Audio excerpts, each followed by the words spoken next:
built compression. Rare. Watch your Only ears. 660 ever made. Direct from the...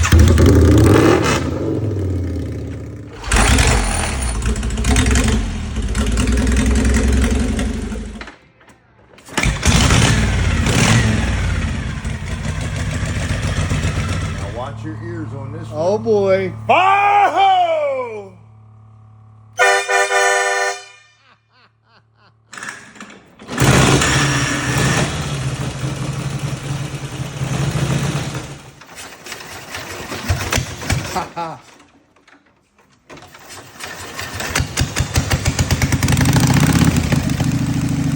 Oh, am I excited, guys. We are finally here. Motorcycle enthusiasts, come on. know that. Wheels Through Time, Maggie Valley, North Carolina. I have heard so much about this place. I've watched so much content on YouTube and Crazy. Facebook. Now he's I putting can't wait to Sophia to see work. what's here. Look at this. Oh my gosh. We're not even inside yet. Come on, let's go see if we can find Matt. He's the man from what I understand. But I can tell you already, there are just so many amazing old motorcycles outside. We've got a lot to say. There he is. What's up, Good my to man? see you, man. How you doing? Thanks so much for having me. I have been watching you for a long time, and I'm really excited to be here for the first time ever. So Well, glad you're here, man. We got a lot to see. let's go. All right, good deal. Matt, where do I begin? Sensory overload already. I mean, what in the heck? There's more in here than you can see in 10, 20 visits, man. So come on in, we'll get you started. So There's about 400 motorcycles in here. wow. Everything's American made. Everything fires up and goes. Rarest of the rare when it comes to American machines. 1901 all the way through, maybe latest, maybe 2009 or so. But the breadth of the collection, maybe pre-1960. Factory racers, serial number ones, prototypes, experimentals, low production rare machines. Originality is one of the things that you notice here when you come visit. There's a place for the restored motorcycles, but at the same time, it's really important for us to show what original survivors, untampered with machines that have been maintained and well maintained throughout their whole life. What's happening, Terrell? So yeah, new machines here all the time too. Yeah, Cyclone. Wait a minute, that's the bike I saw at Make 'em Break a Record. Yeah, so What in really the special. That one, one of the crown jewels here at the museum. It's one of the newest additions here. Now this Cyclone, and they made Cyclones from 1913 to 1916. Yeah, here, listen to this, sir. You're going to dig this. So they made Cyclones from 1913 to 1916. I think they only made about 120 or 140 bikes total. One Cyclone at the Mecum auction in January just set the world record for a motorcycle. I think it was sold at an 1.3 auction. maybe? Yeah, $1.32 million. Wow. So this motorcycle is really about the best motorcycle I think I'll ever find in my life. This bike was in the same family for 110 years. It came out of Geneva, Ohio. The bike's in 1915. It's the only known single-cylinder Cyclone, and it happens to be serial number one of its type. So Cyclones today, incredibly rare, incredibly valuable. Maybe there's 10 or 11 known Cyclones today. This is the only single. There's two racers, two real original Cyclone racers, and this is one of them. So really, really special. Yeah, so I love it. Do you ever get nervous out here? You know what? It's just a motorcycle, man. It's got two wheels. It's all two valves, one piston, pair of flywheels, and a connecting rod. I like your style, man. You don't always need white gloves, right? No way, man. This thing's made to go. Wow. Super cool. So this bike we'll have hopefully running sometime this winter. It's one of those machines that you just want to really take all your time and care with. You know, you get an old 1940 knucklehead and yeah, we'll go ahead and put some oil and gas in that thing and crank it up. This thing, I'm going to want to tear it all down and make sure everything's as well put together as it can be. What made Cyclone so special, during this time, 19-teens, most of the bikes putt, 2,400 RPM, 2,800 RPM. The Cyclone was a bevel-driven overhead cam on all ball bearings. So this is your bevel drive up here, cam up top, stirrups over the valve springs to open the valve instead of like your traditional style rocker arm. All ball bearings. So there's a ball bearing here, a ball bearing here, here, ball bearing here and here, and then 2 ball bearings on the crank, and that's just in a single. So 6,000 RPM motorcycle when everybody else was doing about half of that. So really special stuff. Special One of the piece, crown my jewels friend. here at the museum, but Very you nice. know, here at the museum there's The fans are probably, loving it. I don't know, there's dozens of one-of-a-kind motorcycles. There's more serial number 1 machines than you can hear anywhere in the world. Well, Matt, as we go back here, I'd like to back up 1 second if we could Yeah. for the more casual viewer. Is how did this place get started and why Maggie Valley, North Carolina? Sure. Well, my dad started collecting bikes when he was a kid. His first motorcycle was a 1957 Harley-Davidson Pan Head Trike.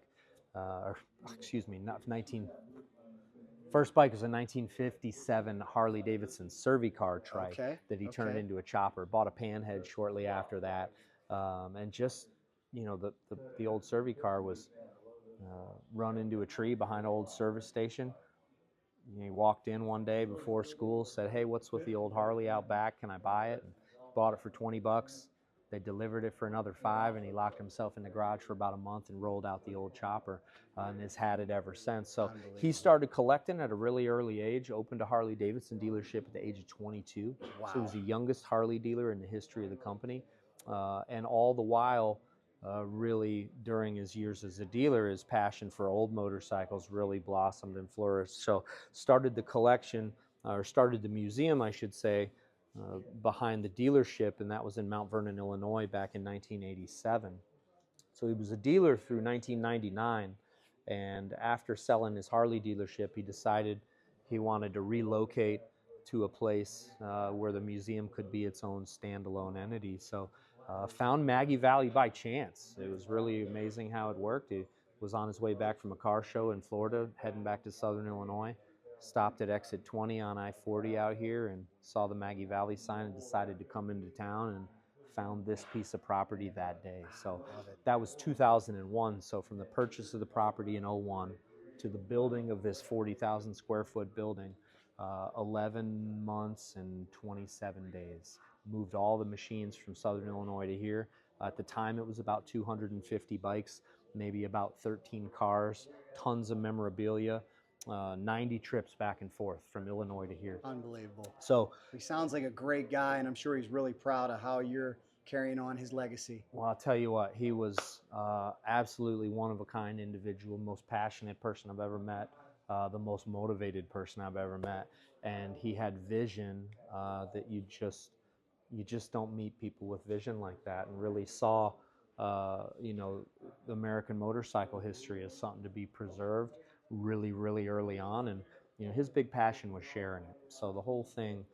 You've got collectors out there, guys that really love the stuff, but what my dad really loved was sharing it with people. So that's why he started the museum.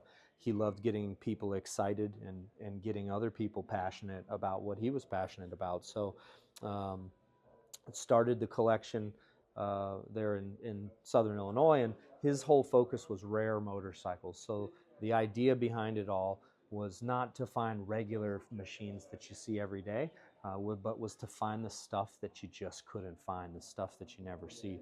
So this one here's a sweetheart. This It is sure is. 1939 Indian 4-cylinder. Wow. And I imagine Tony was going to crank this one up Stop. for you, but I'm gonna These beat all it to him. runners? Everything in Oh, here are you cranks up kidding and me? goes. So Wow, Jay Leno would be proud of you. yeah, so what do we got? 1, 2, 3, and then 1 Primer to go. kick. This is cool.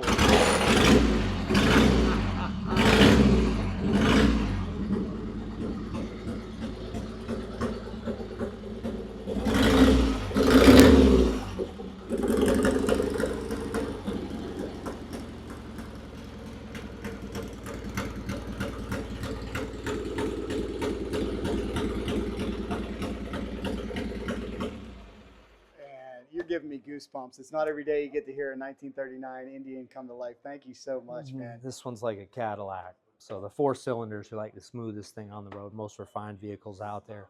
Now, I love there's- that. I love that because, you know, I go to a lot of collections where maybe the bikes haven't run in decades, right? So far, your shop and Jay Leno's shop, I had the luxury of going there. Everything's on a battery tender. Everything's ready to go. that's what it's all about. You know, it's just such a better experience, especially for, I mean, first off, we like riding them. no secret there. I mean, the things are made to be ridden. Don't hide 'em, ride You 'em. keep a bike in top shape, and you can get on it and go just about anywhere at any time. But the reality is, you know, when you're visiting Wheels Through Time and you come to see real American history, especially in motorized form, it gives you such a deeper glimpse into the usefulness, the purpose, the capabilities of these machines, when you can hear them crank up and go. So that's really what it's all about. Everything here is made to run. I got one more I'll crank up for you real quick, then I'll turn you over to Tony. He's spoiling So us today, guys. this Let is us know the what you think early down below. stuff here. So like I said, earliest motorcycle inside Wheels Through Time's in 1901. And now another thing you'll notice here at the museum is it's not just bikes lined up in rows. When you step into Wheels Through Time, you're stepping back in time. Like right in front of us here, this is a recreation of a shop that was in Ithaca, New York. It's called Shaber's Cycle Shop. And Shaber's was a Harley-Davidson dealer before they even called them dealers. They called them agencies way back then. So this is an entire recreation of Shaber's shop, from the bikes to the tools to the lifts, the tables and the parts inside. So the real genuine article here, it's one of the things you notice is there's no filler here. Everything is the real deal. So all the motorcycles run, the parts in the shops, game to be used in future restorations. Here, we'll crank this one up here. Oh my This is another goodness, one. what are we So looking at here now? this one is this is one of my favorites here at the museum. It's a 1915 Harley-Davidson twin. And this is one of the machines when I was talking about originality. This is one of the nicest original 15 Harleys anywhere in the world. And if you take a look over to the right, like we said, over there by the knuckleheads, it's real important to kind of show the off the assembly line motorcycle, the well restored bike, what it looked like when it was brand new. You know, it definitely helps to give people an idea of what maybe a motorcycle buyer or rider would have been getting off the showroom back in their day. But machines like this are really what we're after the most here at Wheels Through Time. It's a untampered with 1915. It's virtually the same as how it left the factory. I don't think I've ever heard a 1915 Harley run. Oh, it's a good running old bike. So this one is a 1,000 cc's, single speed. This thing will clip along about 70. Very, very capable bike. It is a single speed, so you kind of lose out in the mountains up here. But generally, the bike goes really, really well. And that's one of the things we always like to show folks, and kind of myths we want to dispel is that you can't use these old bikes. The reality is, from a really early age, all these bikes are very usable and very capable. So you could get on this bike, and if you treat it right, you could ride it anywhere in the country. So, all right. So awesome. How cool is this, Haven't guys? started this bike in about 3 weeks. All right, cross my fingers. That didn't take long.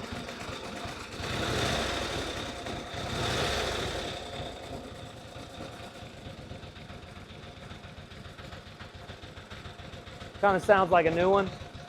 It's amazing.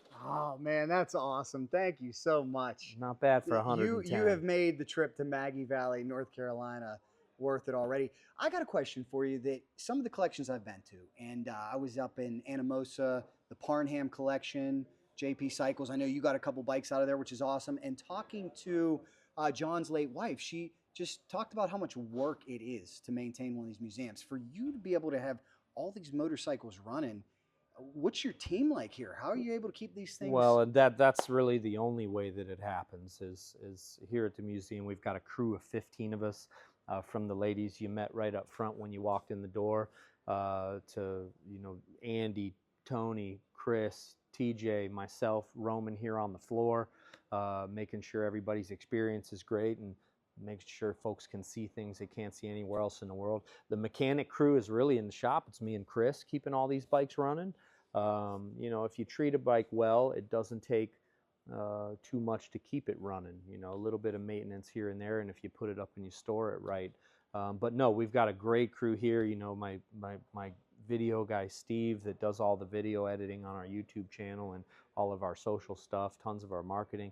The ladies upstairs doing all this stuff that you don't see out in front, from my bookkeeper Daphne to everybody else here. I'm so blessed having a crew of really passionate folks that kind of keyed in on my dad's mission and what he was excited about and jumped in wholeheartedly and full force. You know, we got a great crew, and it's one of those places when you come in here every day, it's such an easy place to come into work with a smile on your face every day and be excited for what lies ahead. So there's never a dull moment around here. You know, we're turning up really rare motorcycles on a pretty regular basis. You know, there's almost 400 motorcycles in here, and we continue to restore machines in the restoration shop, find new machines, new old machines, I guess you'd say. We've had over the years some very great donations to the museum, and the goal here is to, you know, keep continuing to preserve American motorcycle history for future generations. So we've had a great, you know, last many years, and we seem to be getting busier and seem to still be continuing to, you know, find history and bring it back to the museum for y'all to see. That's pretty cool how you showcase American motorcycles. Have you ever considered showcasing bikes from different countries? Well, you know, not really. You know, you got to be excited about something, and you can't be passionate about everything. And that's one of the things that my dad, from a really early age, he was a Harley guy early on, and as his passion for old bikes grew, you know, when you get back to the beginning, 1901 through about 1920, you got like 150 or 200 early American motorcycle companies. So what's left isn't even a scratch of what was out there originally, and how we got to where we're at today. That story can't be told without, you know, showcasing all these other brands. So when it comes to American motorcycles, there's more than you could ever be passionate about, or more, what I should say, there's more than you could ever showcase in a lifetime. We've got 35 brands of motorcycles here, which is just a scratch of what was out there back in its day. But you know, you know, we're all, what am I trying to say? The world works best when we all do what we're best at, you know, and here we're good at reviving, preserving, and restoring American motorcycles, and that's what we're going to stick to. Question I have for you with a bike this old is something I often wondered at Mecum. So, you know, I come from the drag racing world where I work with a lot of talented machinists that can copy anything. And unfortunately, a couple years ago, we saw a Z2, which was a bike sold only in Japan, and it showed up and it had some inauthentic parts that were pointed out. And I often wonder, with some of these bikes going for big money, how are you able to verify authenticity for a motorcycle this old? Yeah, you know, that's one of the things that separates this place from most other places, that what you see here is the real deal. It's the genuine article. It is originality, which is one of the reasons why we like them like this, is because you just can't fake originality like that. Once a bike's restored and it's repainted, you know, you can hide anything under some good chrome and good paint. When you've got first factory paint, you've got engines with all the original components, you know, there's really no substitute. And you can tell not only by how a bike looks, but how a bike feels.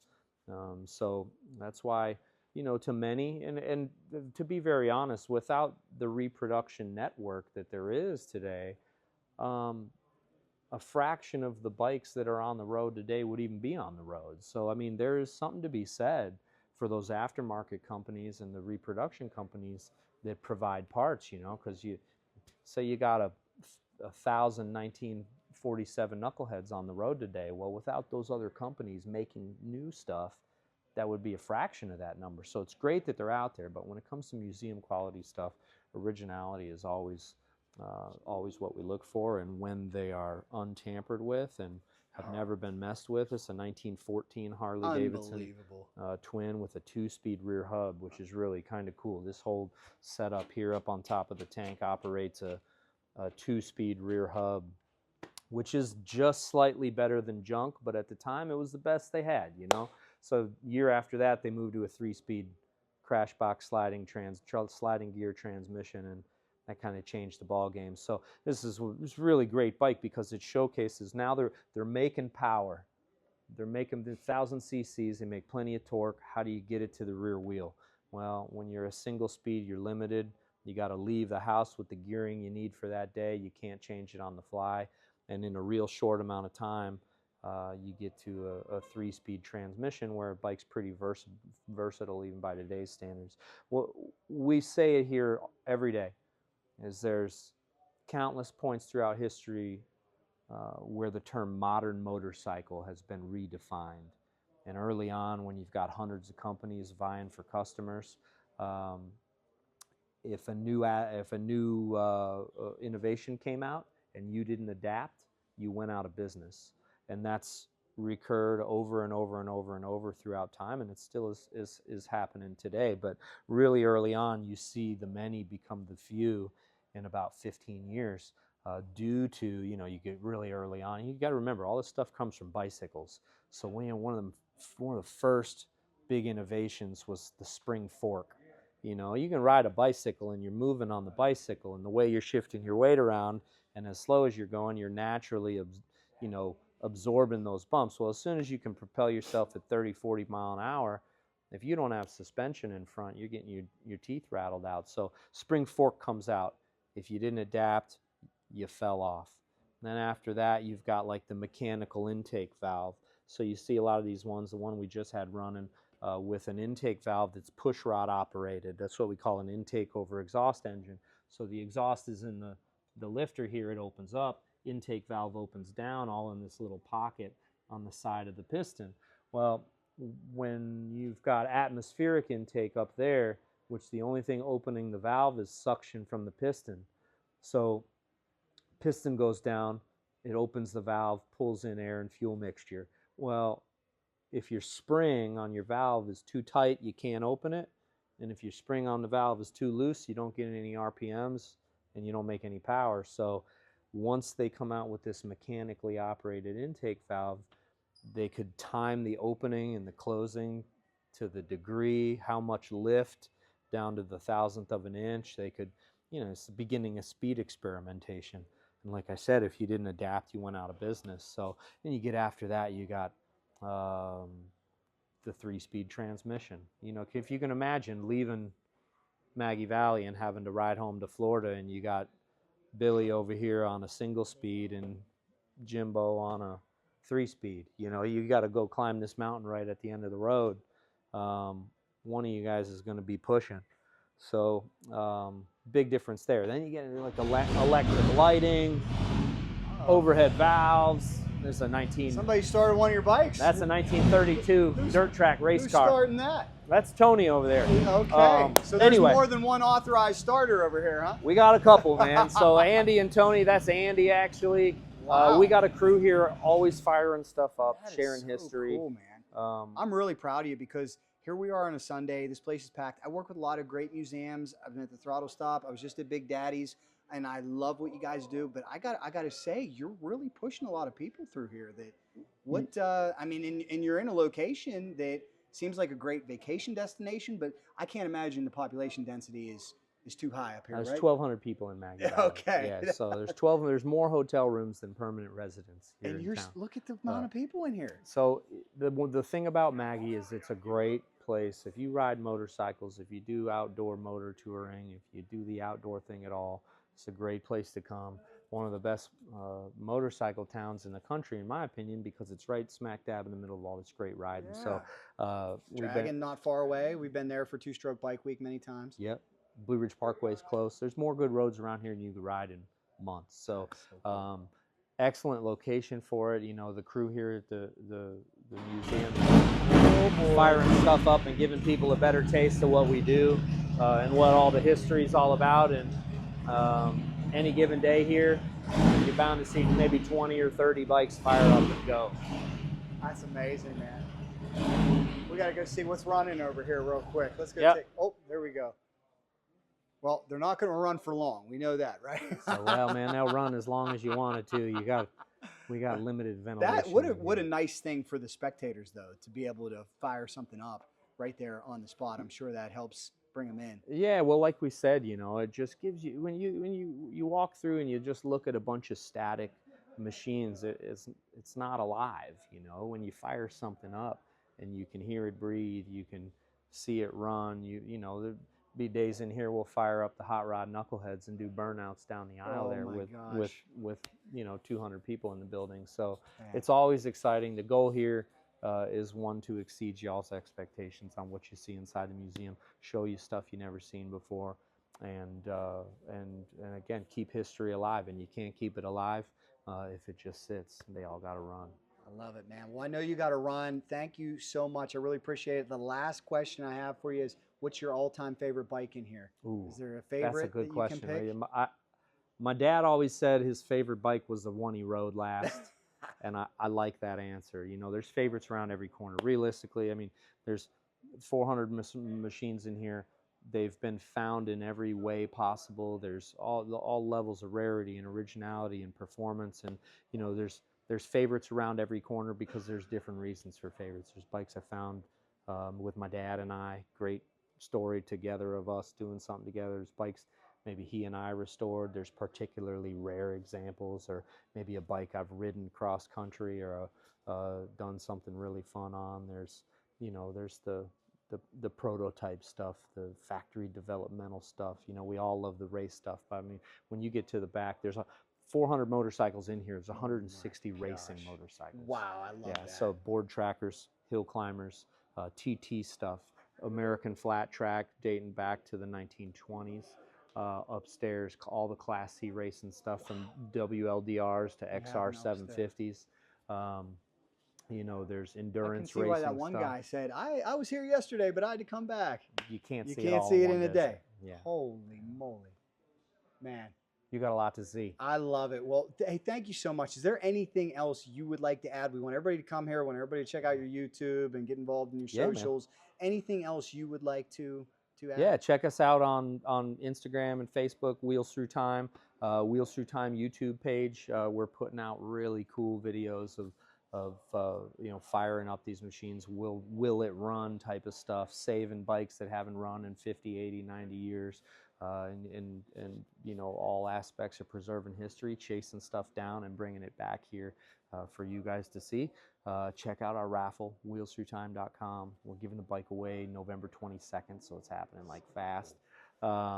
We raffle a bike every year, so if you miss the 22nd, check out the bike for 2026.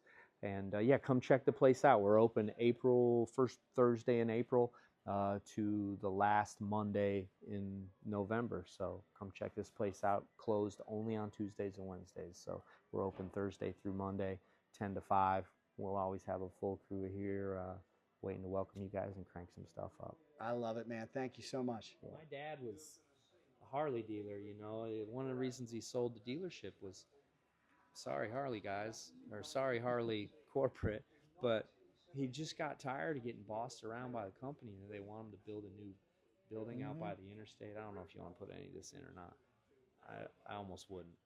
I hope you guys are loving this. We're not done yet. Let me know what you think about this tour down below, and make sure you get here. But let's see what else we can find. Always good to see my man Tony Phillips. Good to see you, man. How you doing, buddy? Nice to see you. I can't imagine what it's like to work here. Oh, I tell people all the time, I work here for free. They got to pay me to go home. So I love this Now I want to put you on the spot. Okay. If you had to pick your top 3 motorcycles out of here, what would you pick? Well, And let's start with number 3. Take me to 3 if you can. okay. One of my I'll follow favorite you. knuckleheads of all. Let's go see it. Let's All go right. check it out. Come on in. Man, this has just been such a great experience. And again, I'm really impressed with the crowd that they have in here right now. They say that this place is just always packed. There's always motorcycle riders coming through. I think the proximity to the great riding mountains and the dragon definitely helps. Oh boy. Now, what did you find us, man? Introduce this beauty. So this is Matt's creation here. This is a 1939 Knucklehead Deluxe. Wow. Now, what makes the deluxe model is all the nice little pinstriping pieces you see on the front and back of the fenders. It's also about, you know, the extras that you put on the fenders. You also have the eagle badges on the front and back. Now, 39 was a very special year. 39 was the one year where they started to make it finally dialed in perfect. It takes like 2 to 3 years of fine tuning and adjusting the engine when they first bring them out. So 39 is the first year for the beehive style tail light instead of the little snorkel that used to come off the back with a little round red light. Cool. They also was the last year of the rectangle style floorboards like this. So they started to make them half rounded in 1940, just like these ones over here that you'll see. And then the last year for the 18-inch, big 18-inch wheels. They started to make them 16-inch wheels in 1940. It's the last year for the what they called the speedball design on the side of the tank. In 1940, they started to put a metal emblem on the side of the tank as well. Now, Matt built this in parts and pieces. One of the other things that you won't find on this bike that was on only the 39 model was they put the neutral position for the hand shifter between second and third gear instead of first and second. Now this one, Matt has older tanks on it, or actually newer tanks especially, because it has the neutral in the proper position between first and second. Now this one right over here, if you look at the slide on here, before I start this, let me show you. Ooh. This is the 39 only setup, where if you take a look right here, you'll see the neutral position in between second and third instead of first and second. And this is the only year they did that, and they realized very quickly it was not a great deal. And they never did it again and went right back and started to do between first and second, because you can drift into second gear. First is just to get you going. The pivot point between gaining speed and momentum between second and third is a very important speed. Sure. So to have that space between second and third was just not a good deal. So they realized that was not a good deal and went right back the next year. Now, the sequence to start these old motorcycles, there's a sequence and it works pretty much every single time. And if you try it 3 times and it doesn't work, there's something else going on with your motorcycle. Like you might not have enough gas in it for one. So turn on the gas, give it a full choke, and 3 prime kicks to put fuel into the carburetor. Then you take the choke off, you retard that spark, turn on the ignition, and you enjoy your ride. Now, listen to the motor itself. Sounds a lot like one of these sewing machines behind me, correct? Real nice and smooth like butter. That's when you know you got a perfectly dialed in engine, when they sound nice and smooth like that.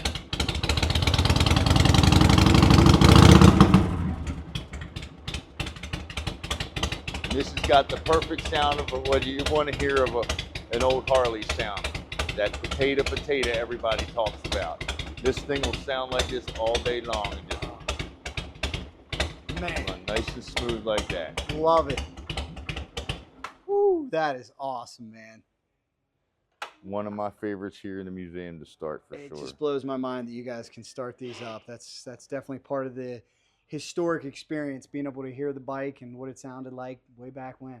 Absolutely, and that was Dale's biggest thing when he was here and he started the collection and started to make, it able for people to come in and see all these different motorcycles. He was really adamant about spreading the knowledge of all these antique American-made motorcycles. So not only just to show them off to you of what he could find in the collection, but to tell you about them, because when he started to collect this stuff, in the 70s and 80s, if it was rusty and crusty and didn't run, it was scrap metal.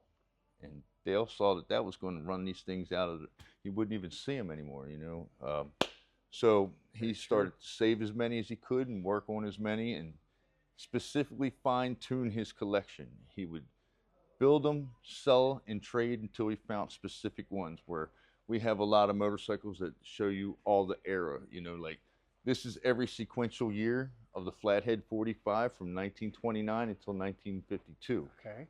Now, it started in 1952 was the Flathead 45s. Now, they were one of the longest running engines Harley ever produced from 1929 to 73, exclusive with the 3-wheeled Survey cars.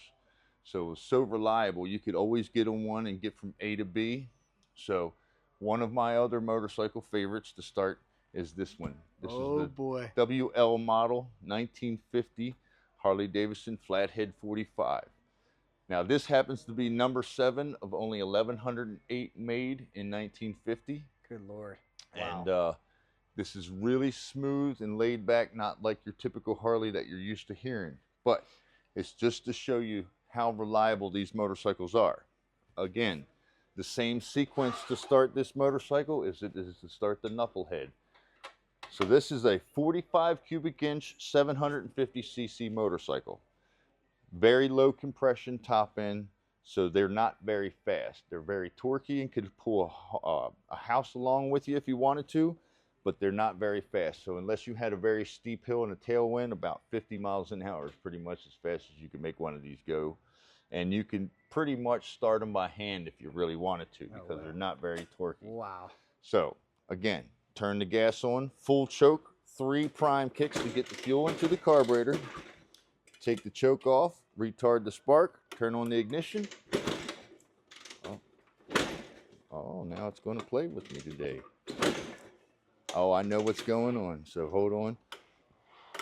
No light, that means my battery's dead. Uh-oh. So that's when you know how to figure out what you got to do. There's different sequences, and if that sequence didn't work, I know to check something that wasn't right. Sure. So let me see if it's going to take a few minutes to charge this battery back up. So we're going to have to probably just give it a couple minutes, and then I can come back and show it to you. Yeah. But you got to love the simplicity, though, huh? Oh, absolutely. I just interviewed Big Daddy Don Garlis. He talked about car culture and how there were more hot rodders, and he says it was because things were so simple. You could work on your bikes, you could work on your cars. Harder to do that day. Whoa, what do we got firing up back here? This is Purple Haze. We got to go see Purple Haze. Yes, that's right.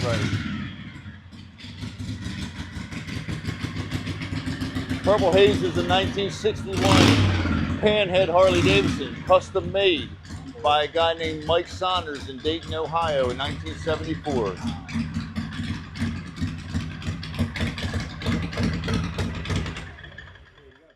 Sounds great. So awesome, thank you.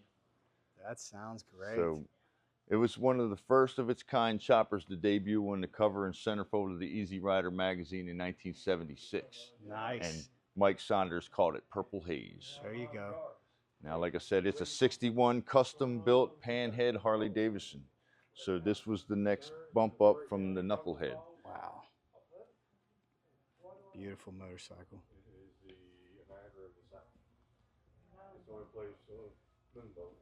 Unbelievable, man. There's just so much to see here. This is crazy. So would you say Purple Haze is your all-time favorite? Purple Haze, see, I remembered it as a kid. When I was younger, I was looking in my dad's old magazines, and I remembered it, seeing it sitting in the magazine. And they never really gave you the greatest picture of it. They gave you the big centerfold shot, then they gave you a close-up of the engine and a little bit close-up of the front end, and that was kind of it. And so I never really had a chance to look at it, and I always thought it was an incredible motorcycle because back in the 60s and 70s, when they were making choppers, this is what they looked like. They weren't this over-the-top wow factor paint job and stuff like this. It was just about customizing it, but this was about really showing something for show, right? So that's why it was such a special bike. And then I finally come here to work, and they let me start it every day for people, and hopefully I'll get a chance to ride it this season. I was going to ride it last season, but the fuel petcock started to deteriorate during the season, and I had to rebuild it about a month ago. Actually, we finally got it running at the end of the season today because I had time to work on it. But so this year, I'm hoping after we close, after doing the raffle drawing, that I'll have a chance to take it down the road. Because when we start these bikes 50 times a day for a minute, it's not usually the best thing to do with the motorcycle. Yeah, you really got to run them and blow out the carbon and stuff like that. So I'm looking forward to taking them out and riding them very soon. So cool, man. Right. So cool. So let me show you one of my other favorites. Now,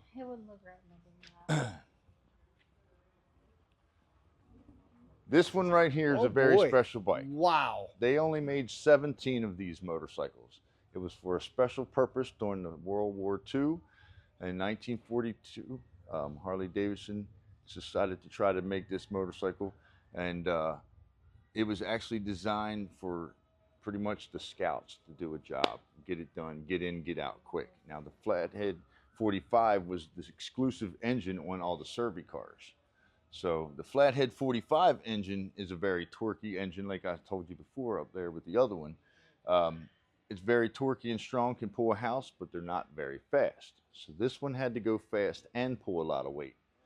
But they realized that Jeep made a better product.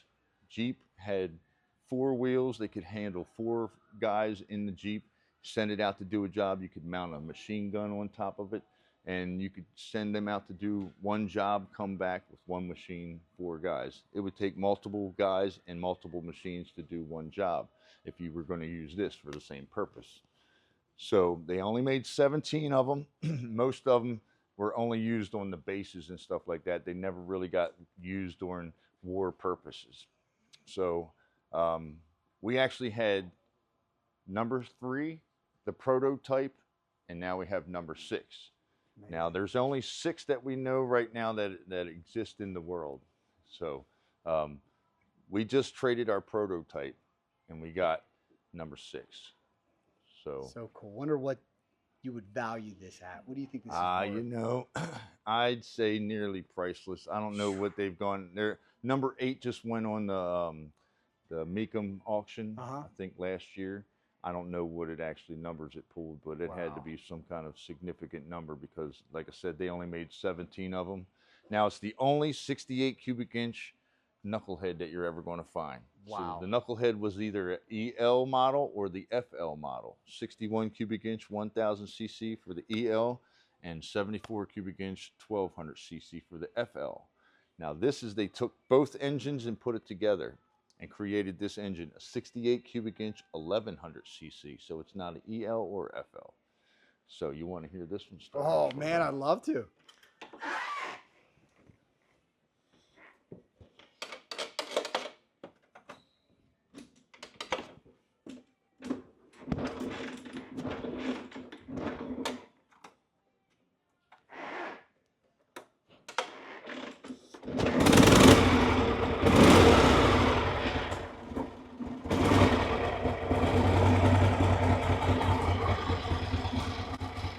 So the mixture of the 2 motors made it a little bit smoother, a little quieter, but still strong and torquey like it needed to be.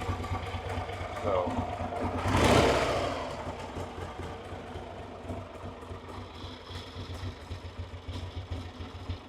it's also a shaft drive to a direct posi traction rear end.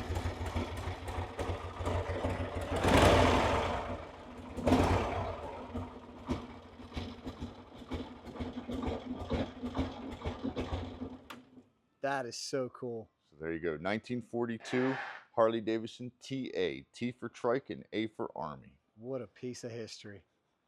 And she's a runner. Oh, yeah. Love it, man. This is so, yeah, I mean, you must just be over the moon to come to work here every single day. I love this stuff, There could be worse places to work, right? Oh, man. I tell you, like, I'm excited to come to work every day. I try to have the same sort of drive and passion that Dale would have appreciated be here when he was here himself.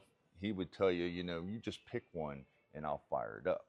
We have to be a little bit more tame and reserved and we have about 20, maybe 30 motorcycles that we start on a daily basis for people, but enough of them that we can show you the majority of the different engines you would have heard during that, you know, the early days to what you see today. So one of my favorite things to do in life is to come here and work. So well, I really appreciate it. Anything else you'd like to add? Anything else you'd like to show us before we let you get back to work here?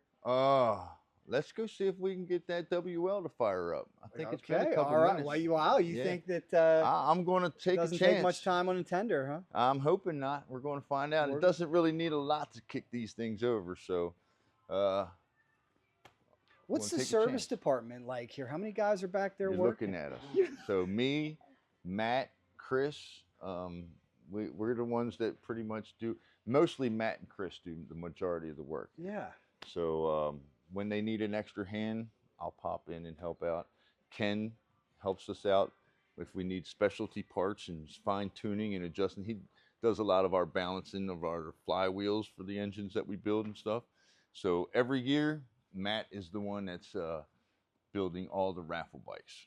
So while we're raffling off the one bike that we give away at the end of the season, Matt's building the other one in the back of the shop. So cool. So every year we do a new bike, and it's always different year, different style. The last few years have been knuckleheads, so maybe we'll change it up soon. So let me see. Oh, no headlights. Still don't see nothing, but I'm going to still try it out anyway, because why not? You never know. You just never know. Okay.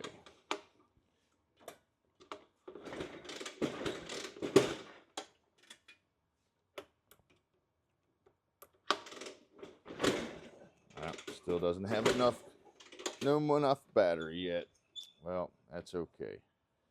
Well, and I imagine that's quite a challenge to make sure all these batteries do stay healthy with motorcycles, like you said, that aren't out there being ridden on the road. Well, that's the reason that we have to only put so many on reserve that we can start on a regular basis, because keeping batteries and gas in all these motorcycles, I mean, there's almost 400 motorcycles in the building, so batteries don't last like they used to anymore. And you know, the gas isn't the biggest deal, but the batteries is the main deal. So we just swap out the batteries and put it on different bikes. So we were firing this 41 up for last year. This one is this year. And like I said, this is every sequential year. Now, let me show you. The last year of the two-wheeler Flathead 45 was 1952. And this is actually a color they offered in 1952. It's called Tropical Green. Wow. So the very first one we have in 1929 is actually more of an olive green for the Army colors. So started in green and then ended in green. And then from here on to 73 was exclusively the three-wheeled Survey cars. Impressive, man. Absolutely. Impressive. No problem. I really love museums like this, keeping history alive. That's what you got to do. Hey, look at this too. There's the Road Dog. Remember, speaking of that auction in Anamosa, we saw this one. I think it was initially bought by Sean Kerr, Bikes and Beards, and then he brought it here. And I believe Matt bought it. They got it running. The Road Dog. Wow. I was there when they auctioned this thing off. It was out of the JP Cycles Parham collection. Gosh, this place is so cool. Could you imagine the stories these motorcycles have? I mean, if they could only talk. Over 100 years of history with many of them. And it's nice to see them come to a home like this where they can be appreciated. Really trips me out how some of these early machines look a whole lot more like bicycles. Well, riders today enjoy luxuries that they just didn't have way back when. Look at the great Indian too. This is 1945 Indian Chief. Absolutely beautiful. Love it. Check this out, guys. Very cool. A lot of different race bikes here as well. Man, so much to see. Hope you get a chance to come here. Let me know in the comments too what you think, your impression of this place. Have you ever been here? What's your take on the antique Harley-Davidson, American twin, American motorcycle market? Let me know all those things down below. You know, one fear that they do have when we go to the auctions is some of these collectors are wondering if the next generation will be as interested. You know, keep these things going strong. Pretty cool tribute here to police, first responders. Wow. What did I tell you about that slogan? It's only original once. That's right. Even some cars in here as well. Such a cool spot. Here on the distributor, choke. We got 1, 2, 3 chokes, half, 4 choke kicks, and should be 1 to go.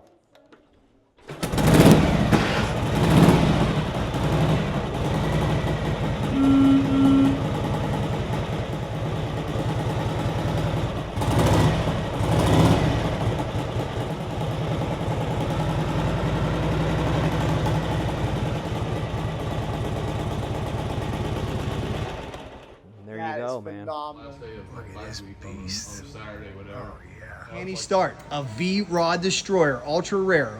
Watch your Only ears. 660 ever made. Direct from the...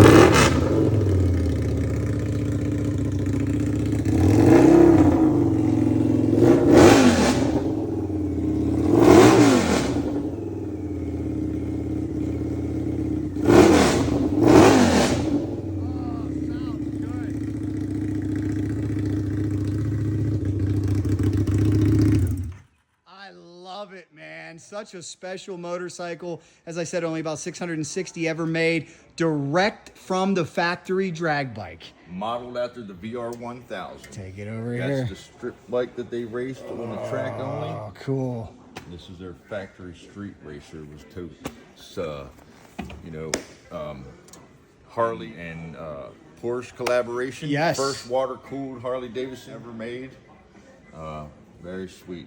Very sweet bike, guys. Now, not many people wanted it because you don't make a fast race bike with forward controls and drag bars. It just doesn't make that much sense. Sure, It was a cool bike, but not practical, so not a lot of people jumped on board. Yeah, it had its purpose, and its Yes, sir. purpose was at the drag strip. 660 of these made. Kind of reminds me of the new CVO RR that they have out. There's only 131 of those out, but man, this thing is beautiful. Absolutely love it. Let me know what you think about the V-Rod Destroyer down below. Can he start a 1950 Harley-Davidson WL? These are not as easy to start as they want. Oh, there we go. That's how reliable they are. Yeah. Smells even better.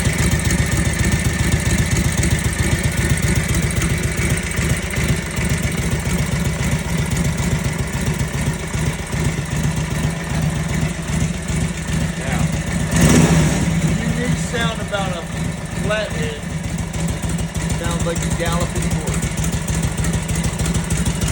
It does. Giddy up.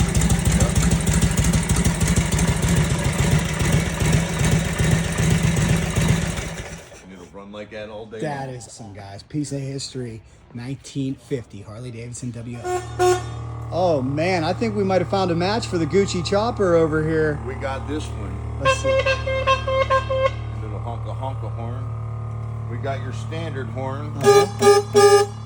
Now watch your ears on this one. Oh boy. Ho!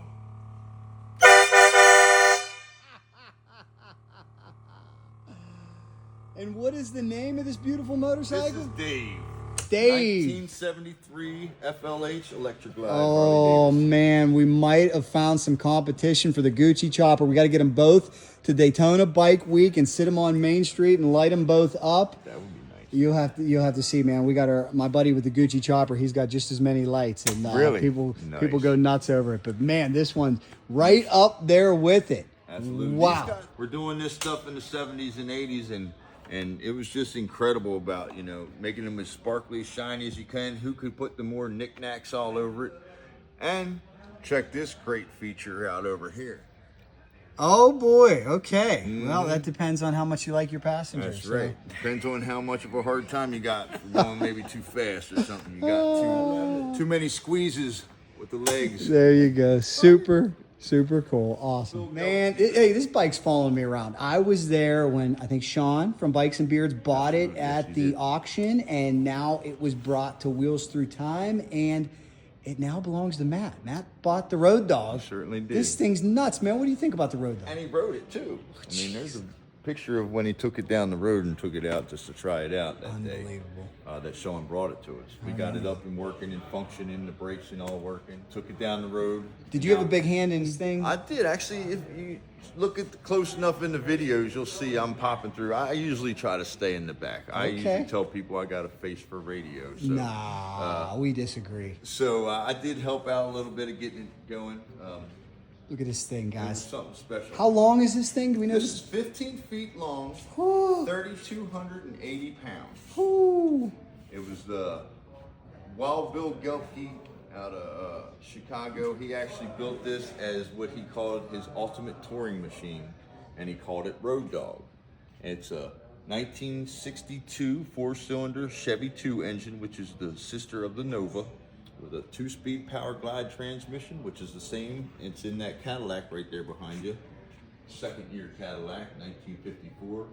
Same power glide transmission in that is in this, and it's got a GM rear end. It's cut down straight to the pump, basically to the drum brakes on the other side. Now, it's too heavy to put a side stand on. So the only way you could get this thing to stand up is putting hydraulic outriggers on it. So these jacks here are actually run by the power steering pump, which these two handles run the front 2 cylinders, and then these handles right here run the rear 2 cylinders. So that's what keeps it off the ground, and when you're ready to go, you drop it down, and that's how you went. Now, Bill, when he built this motorcycle, because he knew if he was out by himself and then he laid this thing down, he would have trouble getting it stood back up by himself. So he designed it so if you laid it down, it stops at the crash bars and the running boards here. So it would only sit kind of sideways, and you could actually start it up and use the outriggers to actually start and lift the bike back up to straight. Amazing. So he did think about it. He wasn't just a crazy backyard mechanic trying to build some crazy over-the-top thing. He actually built this as a snub to Harley-Davidson, because in the 60s, the Harleys weren't very reliable at the time, and he was a big guy, and big guys, the only production motorcycle you could get was a Harley. That would suffice a big guy to ride. So he designed this, and he called it the Road Dog, and it was his ultimate touring machine, and he put 20,000 miles on it between 1965 and 1966. And the photo itself down here is more famous than the motorcycle itself, because it was so over reproduced that it went all over the country. Some shop of sort that you've seen some point in your life, that picture, because it was such a big famous picture that went around, because nobody was like, what the heck is this? Nobody's seen it in real life. There it is, guys. It's cooler to see the picture, and we're more known to see the picture than the bike itself.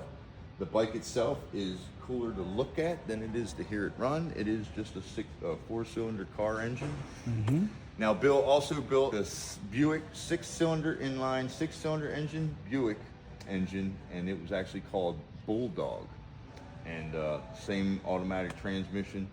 Now, he actually built 2 of these. This is number 2 of the 2 that he built. Number 1 was never completed, so he had some flaws that he didn't like, and instead of fixing the flaws, he just built a complete different one.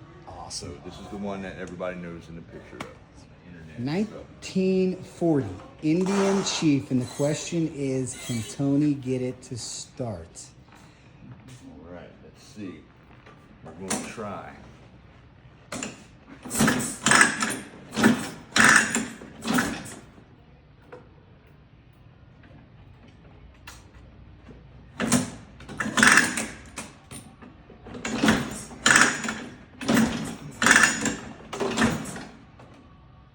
They can be temperamental. That's true. These riders today are spoiled.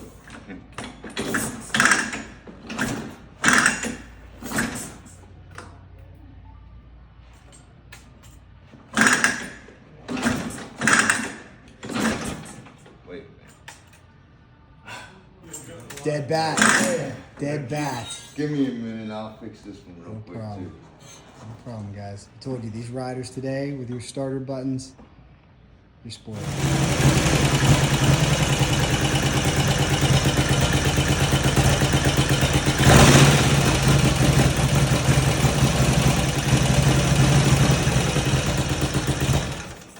take that one out and ride it every once in a while? Yeah, I ride it all the time. That's cool. I'd like to just take it out right now and ride it. Let's So you see. want to see me start it again? Yeah, let's do it, man. How about it? All right. Want to go through the same sequence to start it though? Here we go. What does it prime when you do that? Okay, puts gas into the carburetor. Gotcha.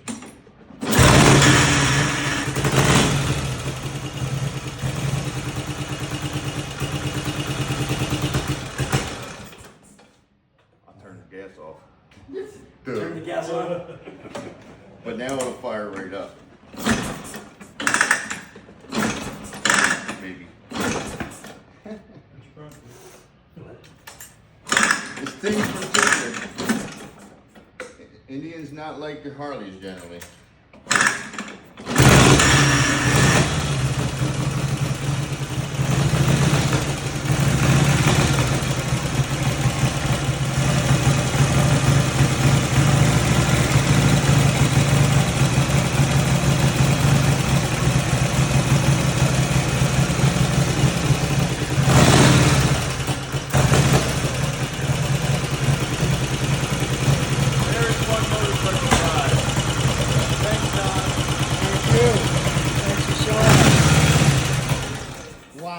It's amazing to me that even when you put a little bit of heat in it, it's still a little tricky to start after that, you know? Yeah. Well, you really, Indian, you really got to let them heat it up. Sure, good. sure. So it doesn't help when you turn the gas back off. All we're saying, riders today, spoiled. That's right.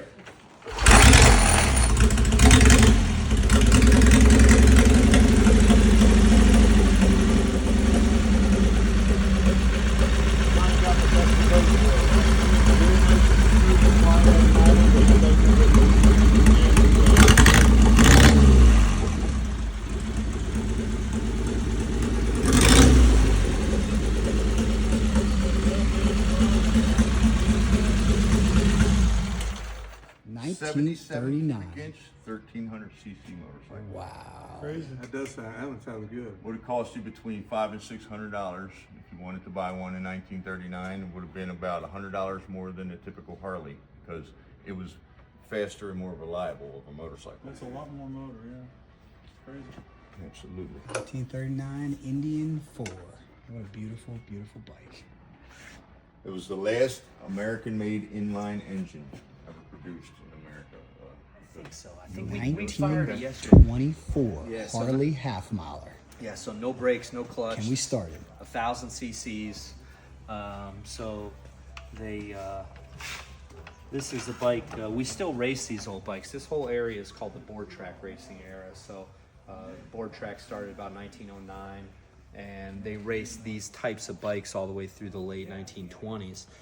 Like I said, no brakes, no clutch, direct drive when the motor's running, the wheels spinning.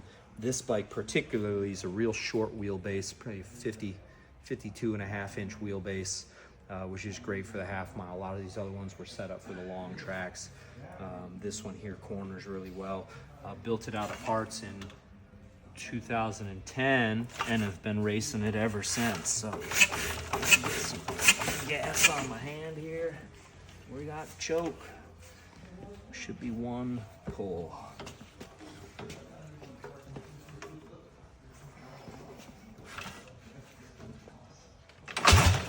Whew. It built compression. Ooh, it built a lot of compression. Every time I've run it, it's gotten more compression.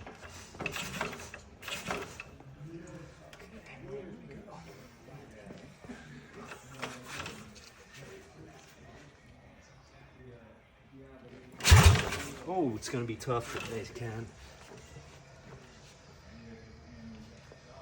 That's the rear cylinder. Where's the blue one? There we go. Come on. Oh, Tony, All right. you might need to do that spark again for me. Hold on. Let me flick it until it pops at least. And you got this down too. No, that stays down. Yeah, that goes down. That's just turn it off. Yeah. Nothing, huh?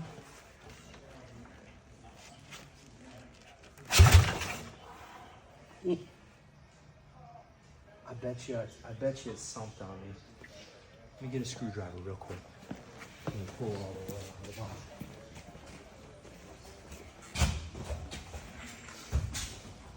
Yes. You guys with electric start are spoiled today, huh? Really? That's right. The way This is it my used to be. 1914 I raced with him. Wow. I know his First start. one of those. You want to hear the back sound? Like, check that out. 1914. Yeah, I've got his history here.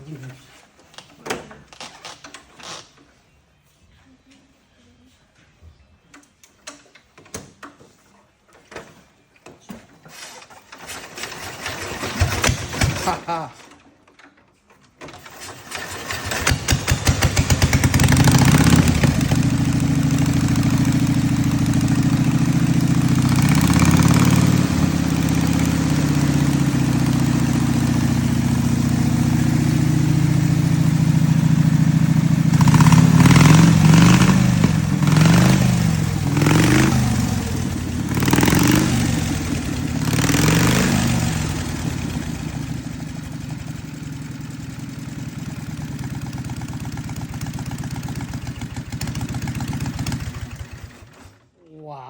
Thank you for that. What a sir. piece of history.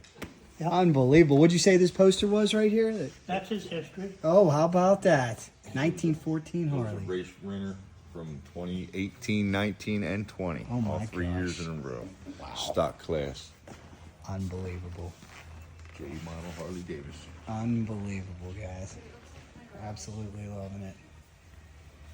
They don't make them like that anymore, that's for sure. Tied it in there because if you look, the cam, below the cam, you know there's that trough with the hole in it that oils your bushing. That's where the gap's at. So I left that, I didn't push it in all the way I got you. so that the oil would go in I and got oil the inside of the bearing. So there's an oil cavity in there just, Right. yeah. Someone put them in that. Yeah, that's I what I ordered the double row radial bearing.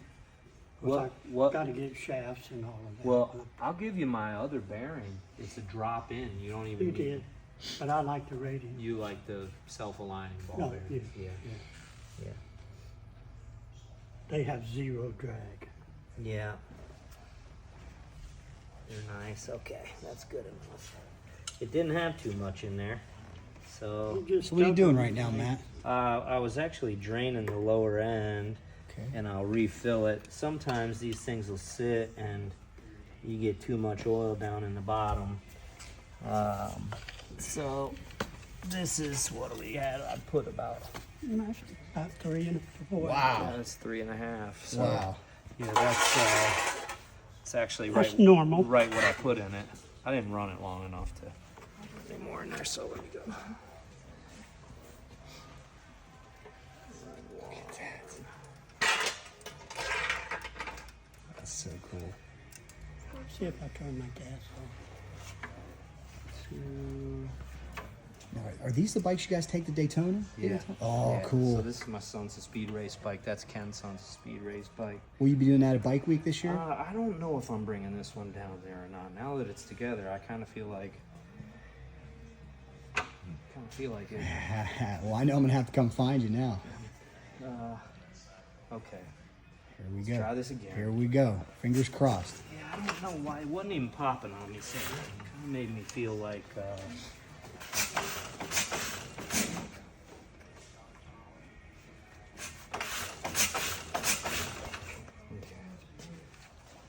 Come on. Ooh, there we go. Okay, ready? Come on. Let's do that.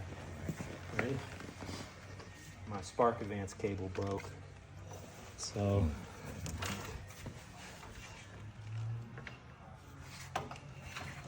Good.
That was awesome.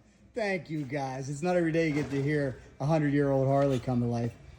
Yeah, Now, with that starting procedure, what did you step in and do there? He was I've retarded the spark. retarded the spark. My cable, my advanced control cable broke on me. Okay. So I just have to run a new wire through there. So in the meantime, he was flipping the magneto arm forward because I have it sprung closed, you know. So right now it's got so much spark advance to it that when you're spinning it, it's just, you know, it's under running conditions. It's about timed where it needs to be, where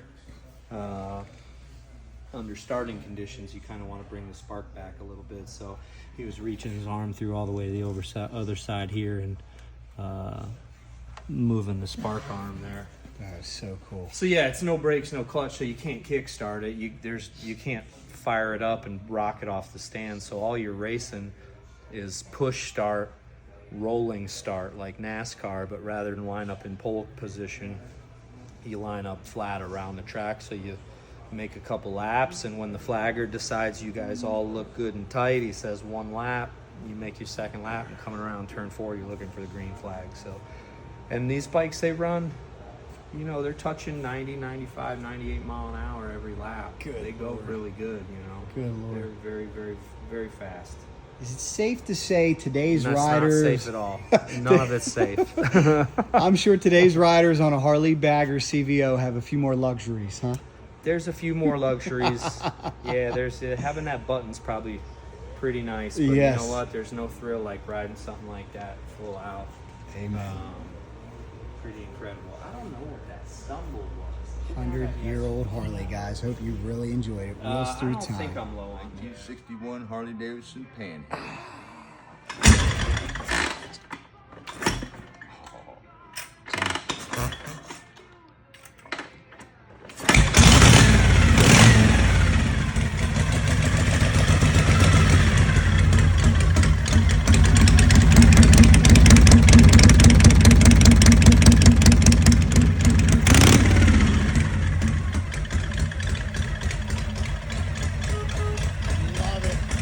Love it, man. What a beautiful, beautiful bike.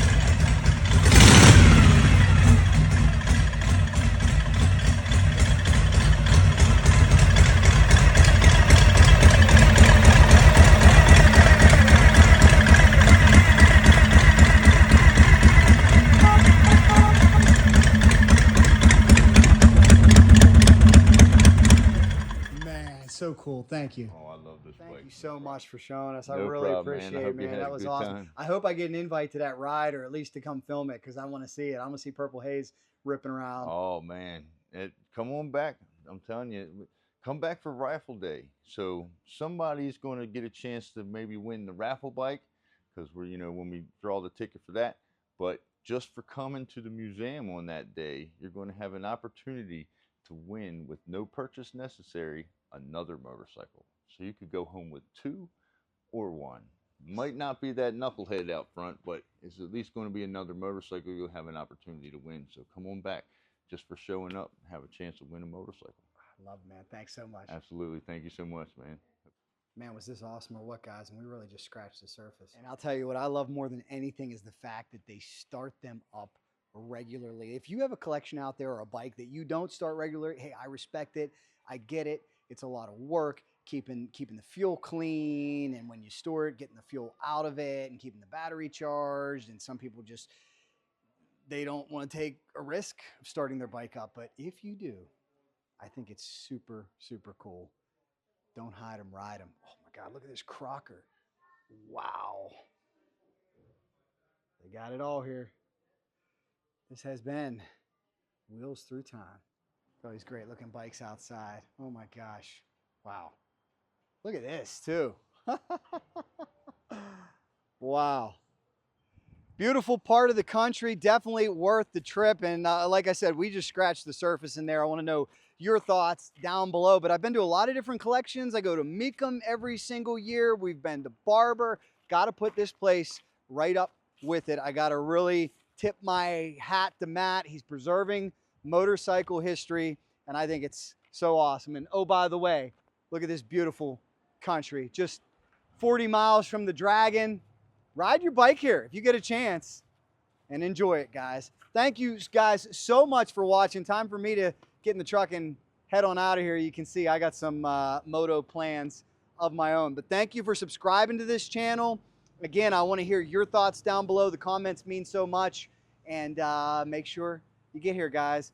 You know, if there's anything fast motorcycles or collectible motorcycles, we're in from Maggie Valley, North Carolina. Wheels through time. Cycle Drag rolls on.